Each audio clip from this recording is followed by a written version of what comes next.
और यह मद्य निषेध के बिंदु में बहुत ही महत्वपूर्ण निर्देश दिए गए हैं माननीय मुख्यमंत्री द्वारा और बिल्कुल कड़ी कार्रवाई करने का निर्देश दिया गया है। 11 बजे से 6 बजे तक ये बैठक चली और उसमें कुछ महत्वपूर्ण निर्देश जो दिए गए, सर्वप्रथम तो जिस थानों में कोई कार्रवाई नहीं की गई है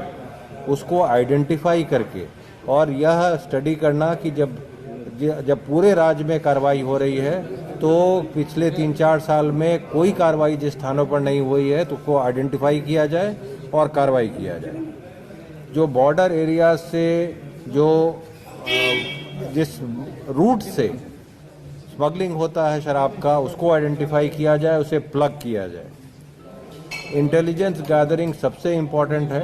और एक्शनेबल इंटेलिजेंस लेते हुए उनको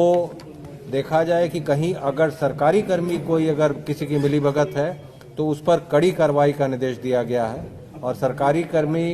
को बिल्कुल नहीं बख्शने का आदेश दिया गया है, किसी को माफ़ नहीं करना है। रिकवरी का शिफ्टिंग अगर बॉर्डर डिस्ट्रिक्ट से अंदर के डिस्ट्रिक्ट्स में हो रहा है तो यह समझना है कि बॉर्डर डिस्ट्रिक्ट में क्यों नहीं हो रहा है। अगर कोई केंद्रीय स्तर से टीम जाती है जिलों में और उसके द्वारा वहां रिकवरी किया जाता है तो स्थानीय स्तर के पदाधिकारियों पर भी कार्रवाई होनी है। कॉल सेंटर के एफिशिएंसी पर विशेष बल दिया गया है। कॉल सेंटर पर जब कंप्लेन आता है तो उसको शॉर्ट रिस्पांस टाइम में रिस्पांस होना है और पब्लिक का जो आइडेंटिटी है वो डिस्क्लोज नहीं होना है ताकि कोई भी उस कॉल सेंटर पर कंप्लेन कर सके।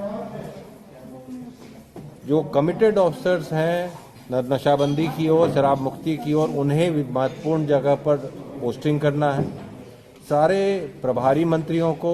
निर्देश दिया गया है कि वो मैसेज स्प्रेड करें। सारे प्रभारी सचिवों को भी निर्देश दिया गया है कि कम से कम माह में एक बार अपने जिले में जाएंगे, अन्य विकास कार्यक्रमों के साथ वो शराबबंदी में क्या कार्रवाई हो रही है उसकी भी समीक्षा करेंगे।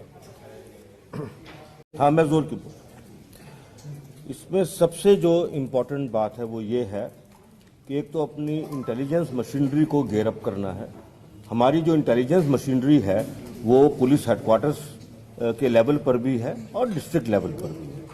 और उनसे एक्शनेबल इंटेलिजेंस जनरेट करवा के और लगातार जो है वो रेड्स करनी है। लगातार जो शराबबंदी में विरोध उत्पन्न कर रहे हैं या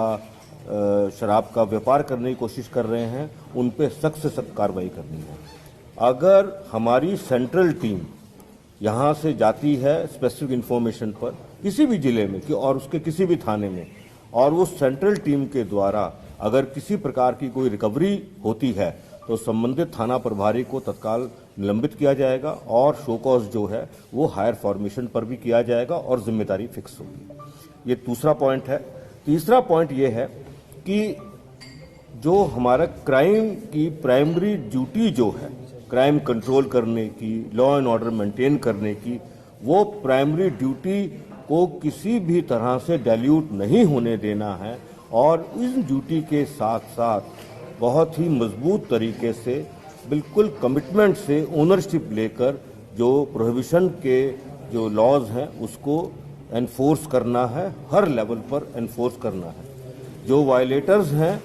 उन पे बहुत ही सख्त कार्रवाई करनी है। जैसे कि अगर किसी एसएचओ की शिकायत आती है तो 10 वर्ष के लिए उसे